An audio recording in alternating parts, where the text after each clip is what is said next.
havia comentado sobre ele brevemente na última aula, e hoje eu trago ele para que vocês o conheçam um pouquinho melhor. Me refiro a Walt Whitman, né? Nós o conhecemos como Walt Whitman, mas o seu nome real, né? Essa é uma abreviatura, o nome dele é Walter, né? Walter Whitman Jr. Walter Whitman. E sempre que eu falo nele, eu lembro da feição de um senhor idoso, de longas barbas brancas, uma feição muito simpática, um tanto quanto errante, um tipo de peregrino errante, né, pelas terras americanas. E o Whitman, ele goza de grande celebridade hoje, dentro e fora do mundo anglófono. Mas, em vida, não foi assim, como é quase a regra biográfica dos grandes poetas. É quase a regra que eles sejam ignorados, quando não perseguidos injustamente ao longo de sua vida, e persistem até o fim na sua obra, acreditam em todas as forças na sua obra poética. E o Whitman, ele nasceu em 1819 e faleceu ainda no século XIX. Ele faleceu em 92. Então, ele é um homem genuinamente pertencente ao seu século, ao seu tempo, e que foi um tempo na história dos Estados Unidos da América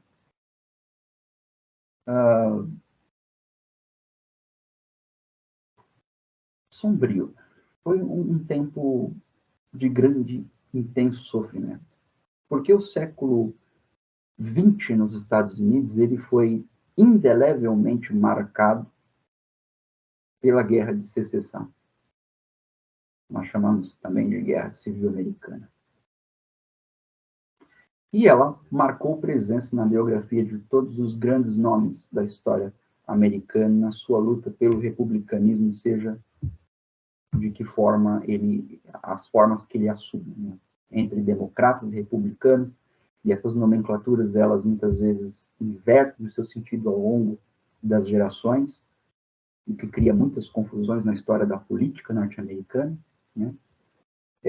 Mas, em resumo, em termos de história universal, é uma grande luta pelo republicanismo, de suas formas, as mais variadas, e a Guerra de Secessão marcou presença na biografia de todos. Não seria diferente com o nosso querido Walt Whitman. Ele, além de poeta, ele foi jornalista, o que era muito comum entre os homens pensadores, escritores e intelectuais, sejam eles liberais ou não, do século XX na Europa também. No século XX na Europa, no século XX nos Estados Unidos, mas ao longo do século XIX nós já vemos isso aparecer com a difusão do jornal entre o homem de negócios, o burguês, o empresariado e o proletariado, que crescia exponencialmente no século XIX. Tá? Século de revoluções, chamadas revoluções democráticas, né? Revoluções liberais na Europa, Primavera dos Povos, né? 1848, e na América temos a Guerra de Secessão, né? Uma triste guerra civil. Ele foi, então, jornalista, poeta e trabalhou na juventude como tipógrafo. Na verdade, esse foi o seu primeiro ofício assim que ele sai da escola. E é interessante porque o pai dele, na verdade, que tira ele da escola depois de um feedback não muito interessante, né, uma avaliação que o jovem Whitman recebe do seu professor no colégio. Ele tinha entre 11 e 12 anos e o professor dele considerava ele um jovem muito preguiçoso. Whitman era muito preguiçoso e esse professor disse para o pai dele mais ou menos o seguinte: eu tenho certeza que esse jovem jamais chegará a ser coisa alguma. Isso foi suficiente para que o seu pai o tirasse, né, da escola e o colocasse para trabalhar. Os 11 anos aí de idade, mais ou menos, correspondem aqui no Brasil ao famoso estudei até a 4ª série. E desde então me criei, né? Whitman era um homem simples, né? Era um homem simples, de origem simples, de família simples. Mas uma família assim, de rebeldes. Muitos de seus parentes foram soldados, muitos seus avós foram soldados, sempre com causas humanitárias, sempre envolvidos com a compassividade, com a compaixão social. E a sua infância ele passou sempre próximo da natureza. Whitman passou toda a infância próximo da natureza. Ele nasceu em Long Island. Long Island é uma ilha próxima de New York, Nova York, nessa região costeira nordeste dos Estados Unidos, que historicamente foi chamada de New England, né, na Nova Inglaterra. A região que recebeu aí a colonização inglesa, holandesa, em maior número. Mas ele crescerá no Brooklyn. A região de demografia bem densa e com uma vasto setor, uma vasta região assim mais marginalizada, né, mais empobrecida.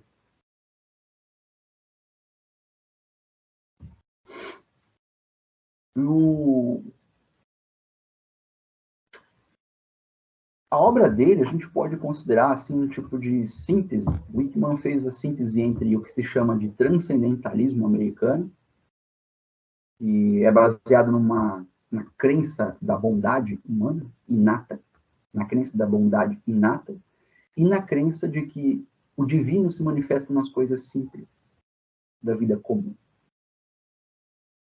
O transcendentalismo geralmente é associado com o nome do ensaísta e um dos maiores escritores norte-americanos, o qual tem uma grande paixão. Eu, inclusive, traduzi um ensaio, acho que um dos ensaios mais robustos dele, que é o Emerson. Eu traduzi, comentei o ensaio dele, História, de Emerson, e Emerson geralmente é associado com o transcendentalismo americano. Essas ideias são oriundas do romantismo. Em primeiro lugar, o romantismo alemão, segundo, que é um romantismo filosófico, e em segundo lugar, o romantismo inglês, que é um romantismo literário poético.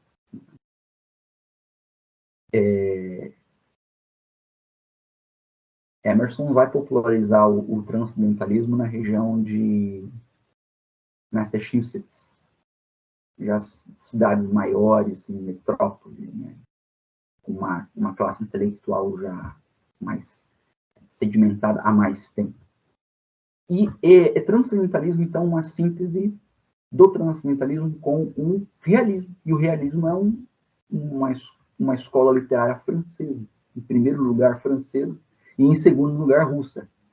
Então, vocês vejam que o Whitman ele faz um encontro de tendências que poderíamos chamar de tendências díspares. Então, a sua obra ela é de difícil classificação, porque ela fica entre o transcendentalismo e o realismo. E o realismo ele tem essa pegada de regionalismo, de falar das coisas da vida comum, mas com senso de realidade, com despojada de imaginação, despojada de idealizações, focadas nas condições sociais. Então, nós vamos ver ambos os mundos, ambos os elementos presentes na sua obra, e a sua obra de maior importância é a Leaves of Grass, que traduzimos em geral como folhas de relva. Folhas de relva. Ele escreveu para ser um tipo de épico americano, mas não escrito em linguagem épica, escrito em linguagem comum. Escrito em linguagem comum. E esse é um dos traços mais célebres do Whitman. Ele escreve de modo muito simples, para que qualquer um pudesse ler e entender. Isso é típico um pouco típico do realismo. Tá? Na Guerra Civil Americana, que, como vocês sabem, aconteceu entre 61 e 65, e ela se desencadeou logo a seguir da eleição do Abraham Lincoln, né, geralmente a gente atribui a origem dos conflitos, em primeiro lugar, com a secessão do Sul, né, uma reação do Sul, depois vão se unir como confederados, a eleição do Lincoln, e fala-se muito da questão da escravatura e da base econômica do Sul, diferenças culturais, diferenças étnicas também, entre sul e norte-americanos, e muitas outras coisas, até porque pelo sul ser agrário, o sul ter tido uma relação melhor com a coroa, antigamente, e já o norte é mais burguês, mais industrial, comercial, livre comércio, né, livre mercado, eles são como se fossem dois mundos em eterno conflito, né? E aí temos essa guerra tristíssima, que resultou em mais de 500 mil de mortos, estima-se, né? Entre 500 e 600 mil mortos, entre os confederados no sul e os legalistas do norte. E neste ínterim, Whitman se voluntaria para cuidar dos doentes. Ele trabalha diariamente, cuidando dos enfermos, feridos, adoentados. Dizem, inclusive, alguns que ele operava verdadeiros milagres na sua dedicação. Bom, e o excesso de trabalho? O excesso de trabalho, olha só a importância, né, daquilo que estudamos em fadiga. A fadiga de Whitman o levou a uma paralisia grave. Uma paralisia em 1873, quando ele tinha 54 anos. Ele não vai mais se recuperar totalmente dessa paralisia. Ele empobrece. Ele não foi nenhum grande literato, escritor, nem muito popular, salvo alguns períodos da vida. Na verdade, ele foi mais criticado do que outra coisa. Há uma série de polêmicas, escândalos que envolvem o seu nome, de toda a ordem. Mas o fato é que, pelo menos para mim, particularmente, a imagem que eu mais tenho vívida de Whitman não é o Whitman voluntário, o Whitman escritor, o Whitman estilo Walden, né, criança na natureza. A imagem predominante para mim de Whitman é a imagem de um idoso,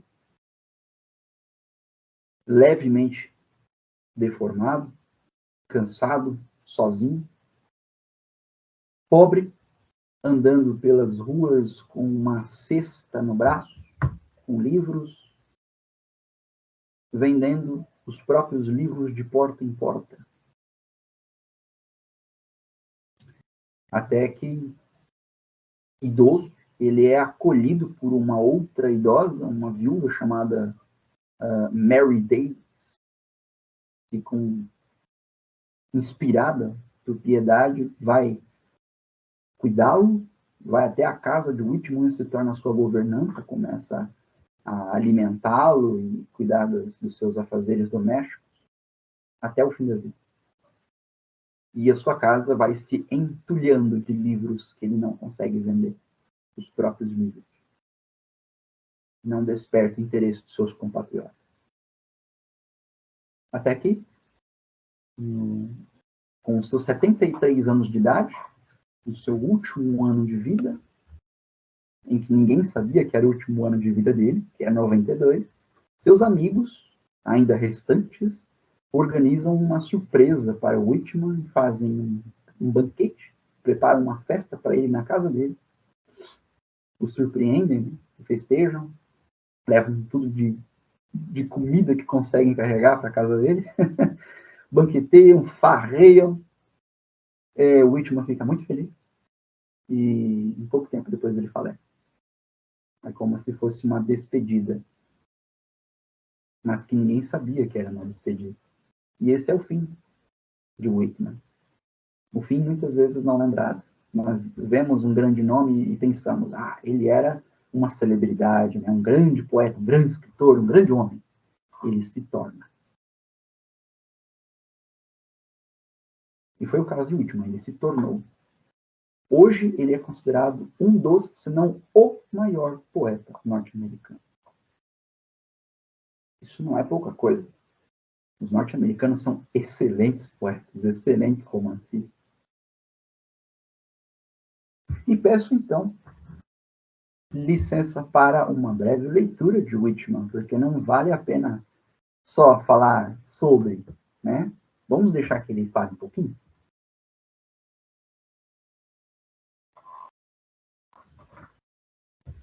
Ó eu, ó vida, este é um dos seus mais célebres poemas. E ele dirá assim, ó eu, ó vida, das perguntas que sobre isso se voltam, das infindáveis gerações de infiéis, das cidades cheias de tolos, eu mesmo, eternamente envergonhado de mim mesmo, pois quem mais tolo do que eu, e mais infiel, de olhos que inutilmente desejam a luz, de objetos insignificantes, da luta sempre renovada, dos pobres resultados de tudo, da multidão laboriosa e sórdida que sinto à minha volta. Anos vazios e invisíveis para os que restam. Com o que resta de mim entrelaçados. A pergunta, ó eu, tão triste, ainda insisto. O que vale a pena por tudo isso? Ó eu, ó vida, a resposta, que você está aqui, que a vida e a identidade existem, que o poderoso jogo continua, e você pode contribuir com um verso.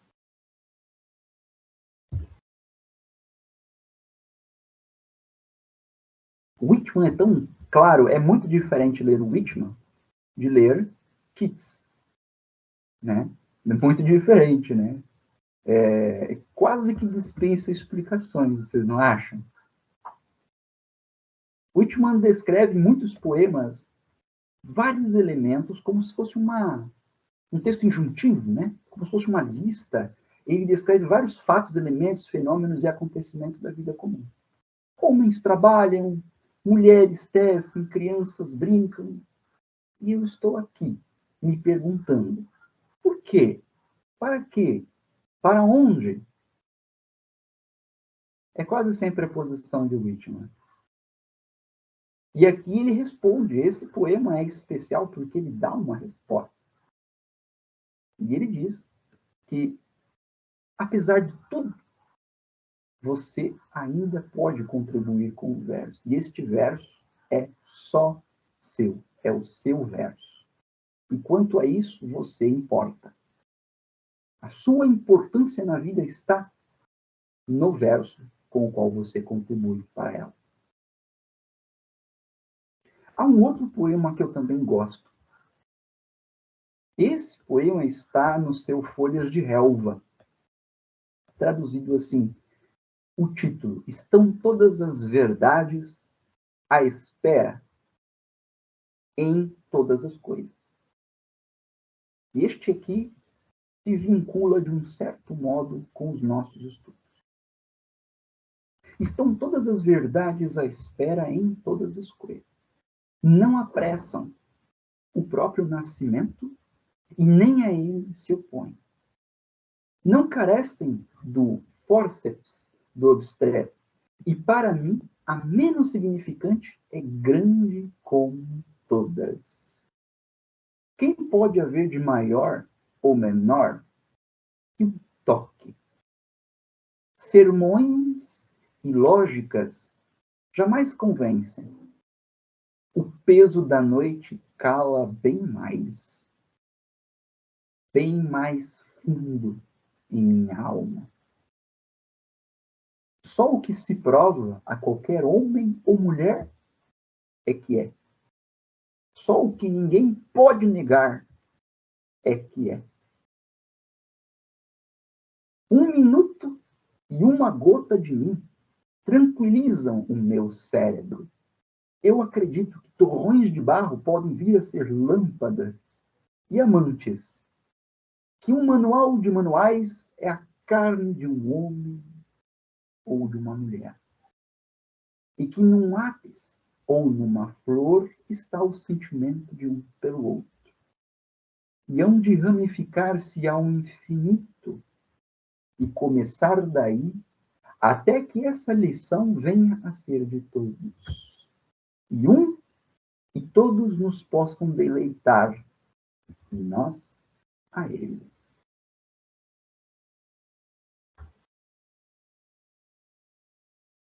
Este é o Walt Whitman, em todo o seu esplendor. E assim damos por aberto as leituras do estudo de hoje.